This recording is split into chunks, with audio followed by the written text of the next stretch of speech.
Oh, what is going on, world? Welcome back once again. My name is ZacNovak and this is ZacNovak Plays Games. Now before we do get into the video, I do want to actually state this video is about CAYDE and about a bunch of things that are coming. Now, some of them are conspiracy theories, some of them are just a bunch of other theories, but what I will state is yesterday I did have a panic attack. I did go through and actually edit pretty much an entire video. However, I, for some reason, because of anxiety and panic, ended up going through and kind of just scratching the video. Do apologize about that, going through and actually re-editing and recording it today. So hopefully this time around it won't be as bad as yesterday. Fingers crossed you guys actually do see this video, but let's get into it. Roll the intros, and I do hope you enjoy. Neck. Why don't you put that down so we can talk? Out here in the wild, this is how we talk. See you on the other side. Stay alive. Stay alive. I got to keep it together. Keep it together.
Alrighty, so once again, apologies about the anxiety and panic attack thing that I had yesterday. Just wasn't too good. Anyway, what we do know so far, well, CAYDE-6 is dead. 6 will not become 7, and it is pretty sad.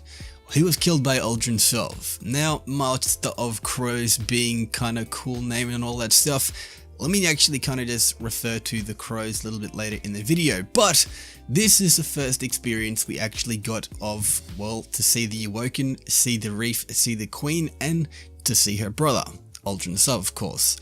Now, the new DLC, The Forsaken, we do actually know that ULDREN SOV in himself is actually going to be the protagonist. He was actually a former prince. Just keep in mind, he actually isn't a prince at the end of Destiny 1. He actually in himself was kind of neither good, neither bad. Same with the Queen, she was neither good, neither bad. She was kind of just, you know, enigma and a mystery, a chick that had powers that we only got to see briefly, but did actually get teased upon with the lore in itself, explaining who he is and what he's actually done and what potentially will do in the future.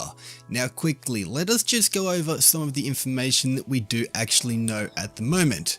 Now, being the whole idea of CAYDE being dead, pretty sad, pretty upsetting. But one of the good things on the other side of that is there could actually be a mystery or something that actually happens kind of revolving around CAYDE. Now we do actually see at the end of the trailer a Guardian carrying CAYDE up into what seems to be the light. In my mind, this actually kind of reads to CAYDE potentially not being dead. I know this kind of breaks all lore and stuff like that because his ghost was killed, but theoretically there actually may be some other kind of exo out there that has, I guess, a mindset or a mind like CAYDE, but not really exactly the same. I'm not really sure what's going to happen because, yeah, it's just freaking sad. Whether CAYDE's dead or not, we kind of don't really know what's going to happen because we have actually seen him get killed. Well, we saw his ghost get shot, and then we saw a bullet, well, we saw a gun kind of facing him, and then the shot rings out. We assumed that he is dead, but What will actually happen, I don't know. They all could be different kind of things. Anyway, what I did want to actually state was quickly, well, in the actual whole kind of idea of this game, playing a role contrary to the real character whose contact is dangerous, particularly false teachers, going up against his own sister. But quickly, let us just go over who ULDREN SOV actually is from, well, the lore and data we've got. But quickly, this picture right here is just pretty cool.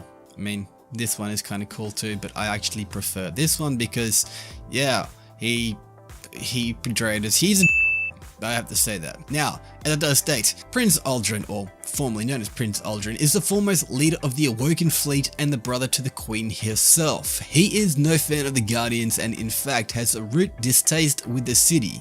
However, he even knows when he needs their help. While he may not like it, he has allied with the Guardians against the House of Wolves as well as Oryx. However, just because he has actually allied with the Guardians doesn't mean he's entirely on our side. Before the Guardians were deployed against the House of Wolves, he and his airstrike team took out 3 fire teams of Guardians and troops have fallen without a second regard. Those Guardians were unable to be resurrected due to the destruction of their ghost in the airstrike. You know how he shoots CAYDE's ghost? Quickly, this is him right here, Brandon O'Neill. He kind of looks like the actual, the prince. But quickly, this is the big part that I kind of found. This is in Destiny 1, the credits from Destiny 1. We see the Queen, we see the Exo Stranger, the Speaker, the Ghost, and the Crow in between all of these.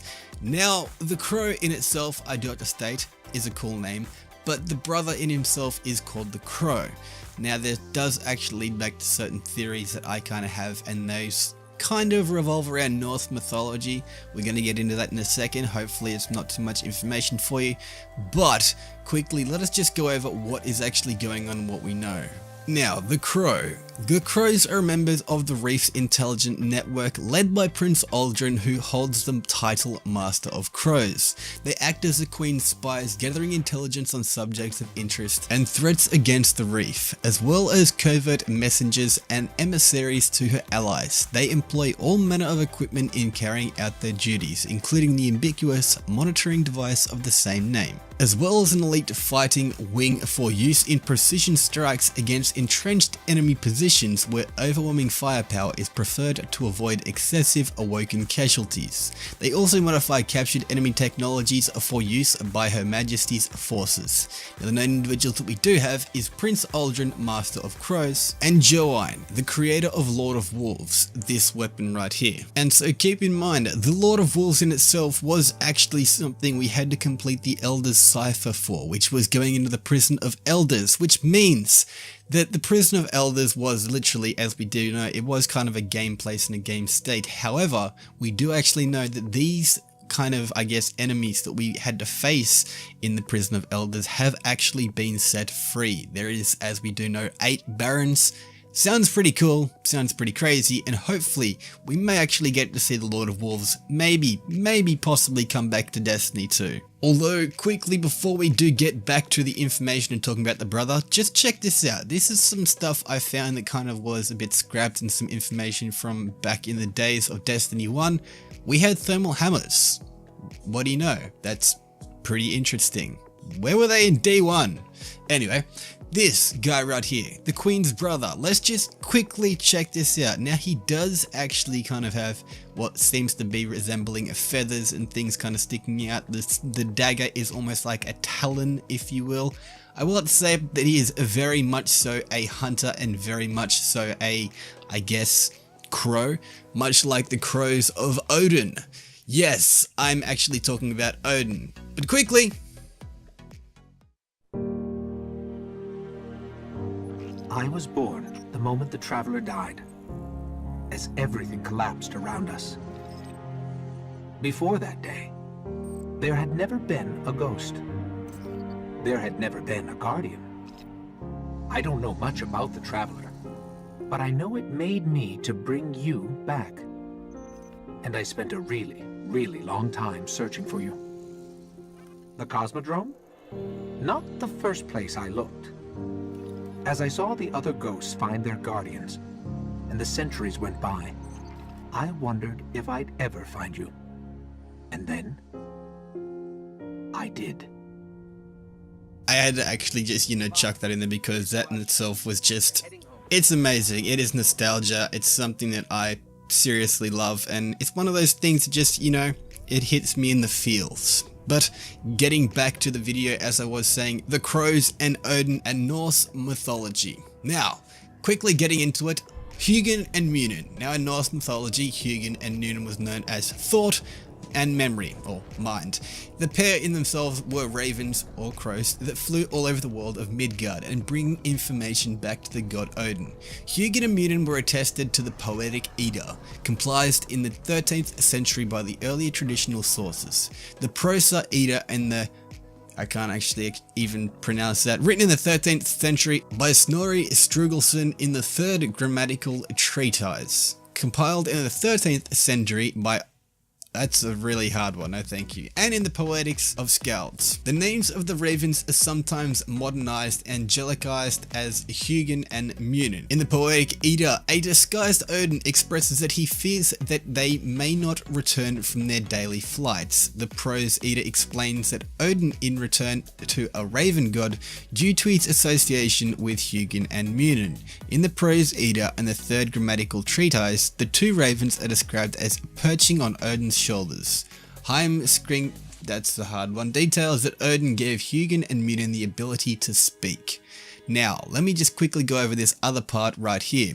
It does actually state that German Iron Age bird-shaped brooches of Viking Age objects depicting a mustached man wearing a helmet and a portion of the 10th or 11th century Thorwald's cross may depict Odin with one of the ravens. Hugin and Munin's roles on Odin's messages have been linked to shamanic practices. The Norse raven banner general ravens symbolize among the Germanic peoples and the North concepts of the Flagja and the Heiminja. Now I will state this actually kind of goes into a little bit more detail in a second. Let me just actually state this. Hugin and Munin in my kind of idea is, as they do state, thought and mind or memory. We do have someone who can outthink pretty much anyone, being the Master of Crows.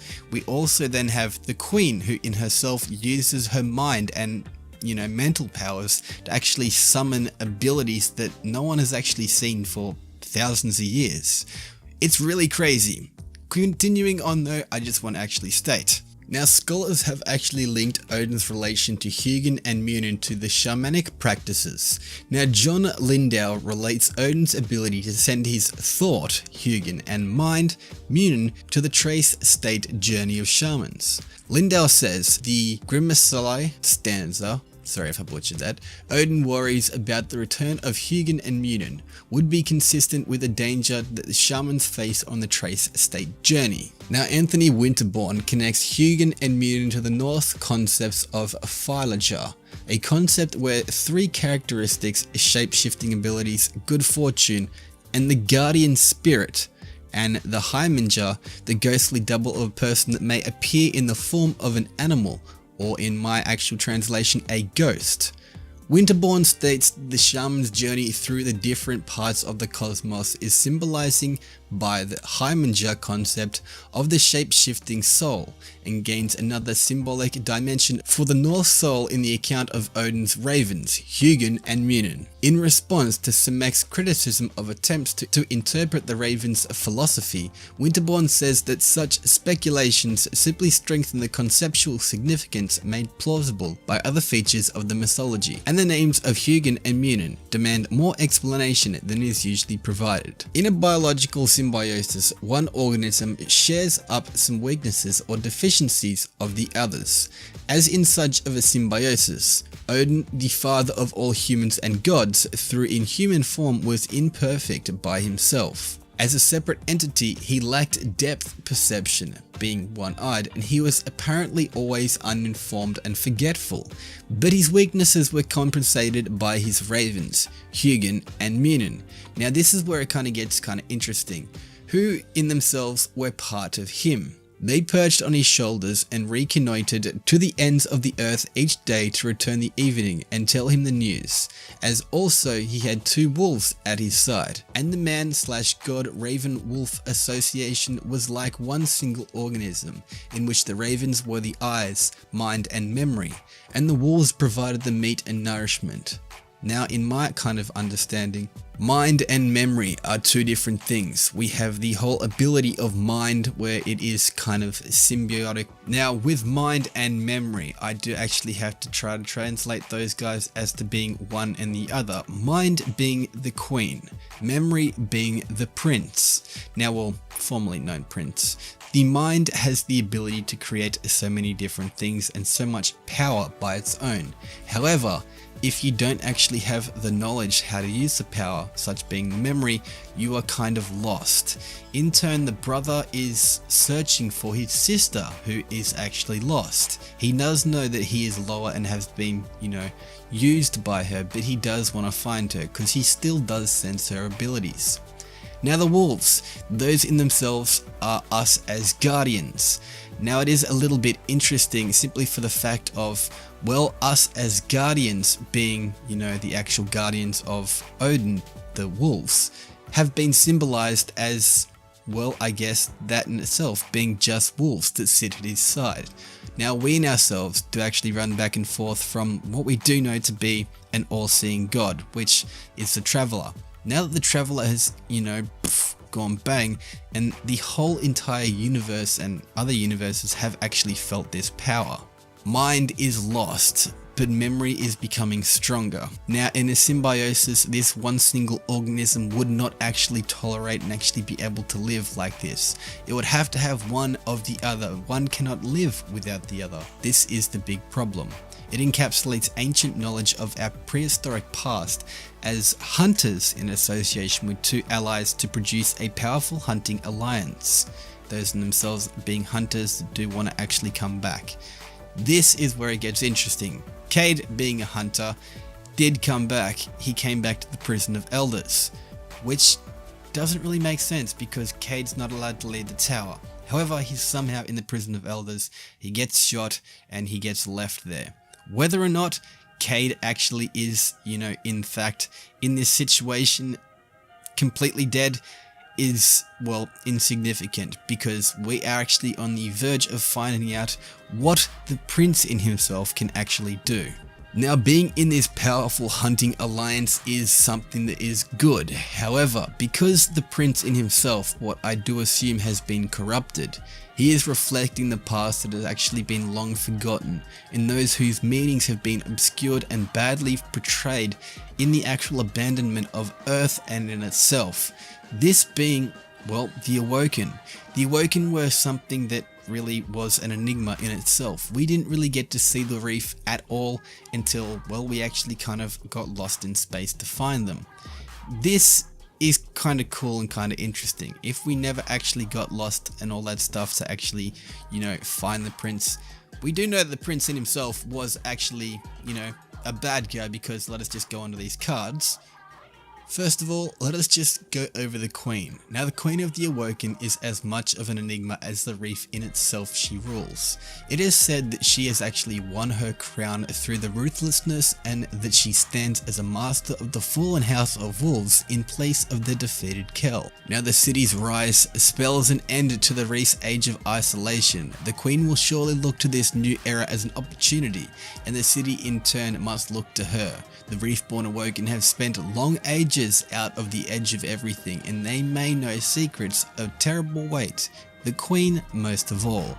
Now, whether the Queen in herself is just hiding out, we do not know, and why I say this is because her brother could still sense her after the fight. And while speaking of the prince, when he actually did crash in the Hellas basin on Mars, his survival was unknown at the time, as the control of the CROWS passed to Varix in time of the despair. ULDREN spent the rest of the Taken War and throughout the Siva crisis searching for his sister and evading everyone, including his own followers. His last known report indicated he allowed himself to be captured in order to find the KELL of Kings, to raise an army via some unknown means. He also indicated that his sister approved of his actions, which means either she's alive or he's just kind of lying about that. A year following the Red War, however, he played a role in freeing the Scorn from the prison of elders, where he shot and killed CAYDE-6, fleeing the scene afterwards.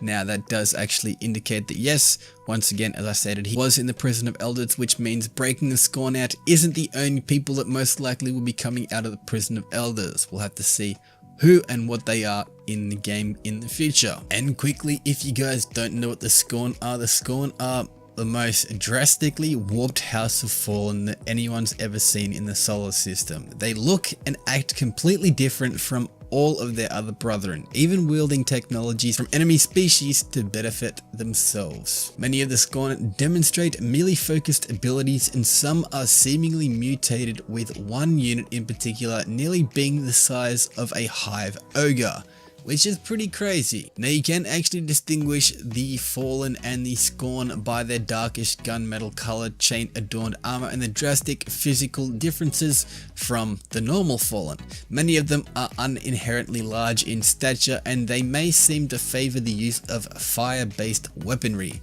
so keep in mind Void might be actually a good job against these guys. Now, a year after the Red War, the Scorn took advantage of the Reese disheveled state and broke out a mass from the prison of elders.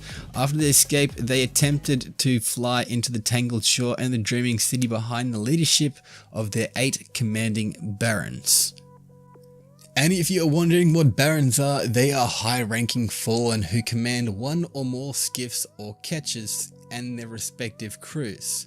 They outrank captains who only lead a crew of Fallen but are subservient to their house's Archon, KELL, or Prime Servitor. A house's KELL allows his barons to take some of the largest shares of ether, allowing them to grow several times the height of a lowly dreg. Barons are a variant of the standard Fallen captains. While they lack any unique weapons or abilities, barons possess stronger shields and yellow health bars, and can actually be found guarding an important objective or leading a Fallen assault in story missions and strikes. Now, we did have a few in Destiny 1 and there is still a bunch in Destiny 2, but we do know there is 8 barons all up that are going to be pretty freaking crazy hard and pretty freaking unique. Hopefully, fingers crossed, they are unique, because what we can see from these images, they definitely do look unique.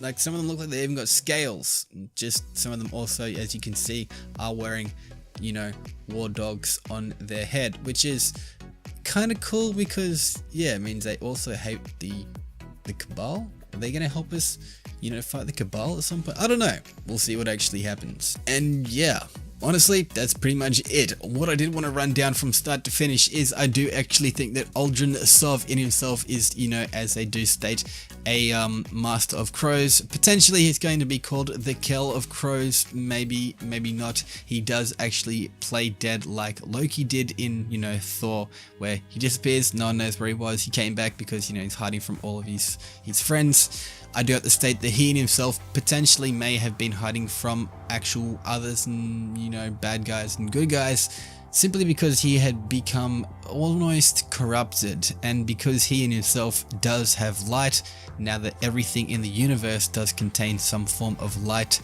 potentially his light has been corrupted and is turning dark, which means in the future we may actually see corrupted guardians, or maybe even in this game we will see corrupted guardians.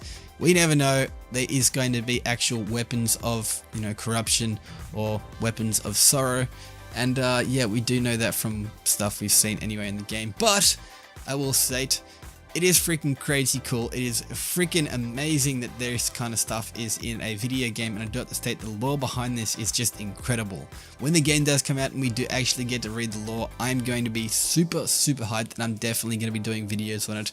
Definitely going to be doing more videos on Destiny 2 just because, well, I've gotten back into the love of Destiny 2. Yesterday really kind of had a different turn on me, and it kind of made me feel just like crap, like shit. And I want to come back and give you guys something cool. So, quickly, let us go from what I did talk about at the start of the video to the end of the video. Not about me, but about the actual, you know, DLC that is coming to Destiny 2, the Forsaken DLC. CAYDE-6 potentially is dead. We consider him probably dead because we saw his ghost get shot. Was it actually his ghost? We do not know, quote unquote. don't actually take that, you know, out of context, because that is just, you know, suspicion and theory on my kind of side. I will honestly state that the Barons are pretty crazy cool looking. Some of them are, I guess, void, the others are arc, as well as they use solar freaking weapons, which is just kind of cool. But yeah, corrupted guardians, are they coming in the future? We don't know. We will actually see the queen potentially at the end of this game. There may even be more than one raid in this actual thing, so we'll never actually know about that. I did a video about stuff that's, you know, coming in a video the other day, but let us just get to the end of this video, because I've been babbling for far too long and you guys probably are sick of my voice, because I'm kind of sick of it. Anyway, this has been ZacNovak. I will actually say, again, is he the KELL of CROWS? We do not know. ULDREN SOV. Potentially it's going to call himself the King of KELLs of CROWS, because he now kind of could take over the throne. But yeah, we never know. We'll see what happens actually in the game. More videos coming on this in the future. Subscribe, hit that button down below, hit that notification button so you can see when I actually upload videos, do all that good stuff. Leave a like down below, leave a comment, let me know what you're thinking about the video, and until next time, this is ZacNovak. Do all that good stuff, and I'll be cheering like Kieran if he was at Sharon. But until next time, this is ZacNovak, signing off. Peace out.